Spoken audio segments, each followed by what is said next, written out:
अच्छा अच्छा, अमीश भाई आपकी सवाल का मैं दो इसमें जवाब दूंगा। अमीश भाई, सुबह से थोड़ा दिल आहत है, दिमाग थोड़ा काम नहीं कर रहा है, तो मैं सोचा अमीश देवगन से बात करेंगे। वो तो देशभक्त है, इतना बड़ा नेशनलिस्ट, इतने बड़े एंकर है अमीश भाई।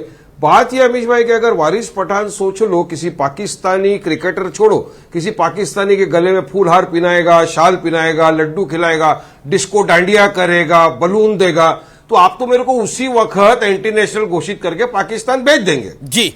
अब देशभक्त अमीश देवगन जी अहमदाबाद एयरपोर्ट के ऊपर पाकिस्तानी टीम उतरी, उसके सामने डिस्को डांडिया किया, फूलहार पिनाए, शाल पिनाया, लड्डू खिलाए, बलून दिए।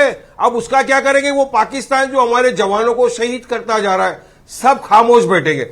अब बात नंबर 2 अमीश भाई, अभी आपने कहा 40 बच्चों का नरसंहार कर दिया, आपके अल्फाज वापस लो और माफी मांगो, क्योंकि 2 दिन पहले एक वीडियो ऐसा आया, आप ही की तरह किसी पत्रकार ने डाला इसराइल में कि हमास ने 40 बच्चों के गले काट दिए, उनका नरसंहार कर दिया, कत्ल कर दिया। उस बात को जो बाइडेन यूएस के प्रेसिडेंट, उन्होंने कहा कि हाँ ऐसा हुआ, गलत हुआ।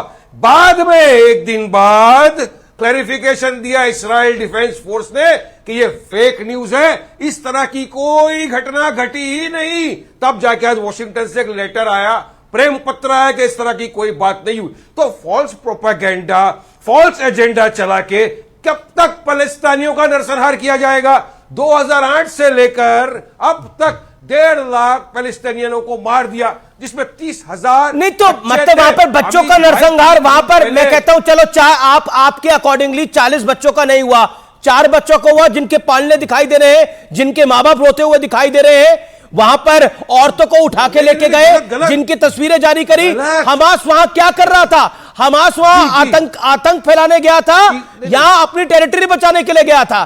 किसी और की टेरिटरी में उनके बच्चों को मार के, उनकी औरतों को मार के, उनके लोगों को टेरराइज करना उनकी एक्टिविटी थी, ना ही अपनी टेरिटरी को बचाना। नहीं तो अपनी टेरिटरी में बैठते ना, गाजा पट्टी में वहां घुस के बैठे रहते, गाजा पट्टी में जहां बैठे हुए सालों से, क्यों बाहर निकले वो?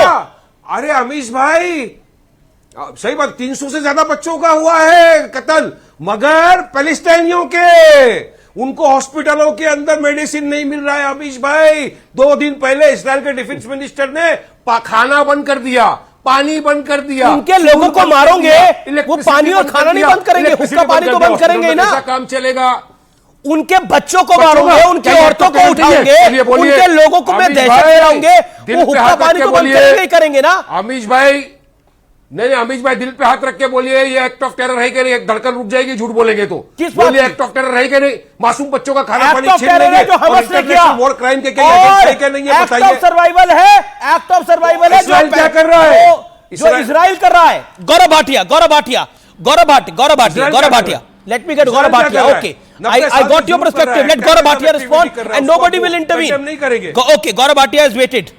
Gaurav Bhatia, my straight question. ये धड़कने हमास के लिए, हमास के आतंक के लिए क्यों धड़क रही है इस देश के अंदर? और जब मैं ये बात कह रहा हूं तो मुझे बहुत वेदना, बहुत पीड़ा हो रही है। उन बच्चों के शव मेरे सामने आ रहे हैं, जो तस्वीरें मैं देख रहा हूं। 4 मरे, 40 बच्चे मरे, क्या कम है? देखिए अमीश जी, आपने जो सवाल पूछा है, ये पूरा भारत, हर भारतीय पूछ रहा है कि पहले आपको देश प्रेम है या पहले धर्म है।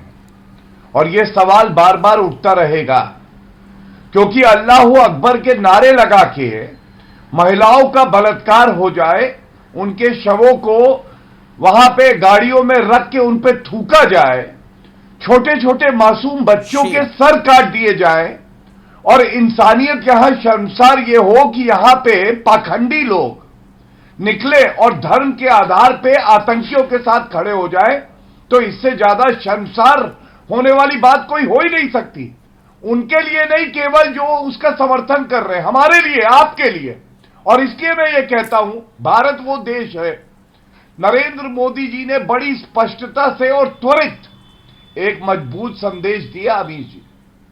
अगर मानवता को चुनना होगा और आतंकी के साथ खड़ा होना होगा, चाहे आतंकी मजबूत हो, हम मानवता के साथ खड़े होंगे, क्योंकि जो निर्दोष इजरायली हैं उनकी तुलना हमास के आतंकवादी संगठन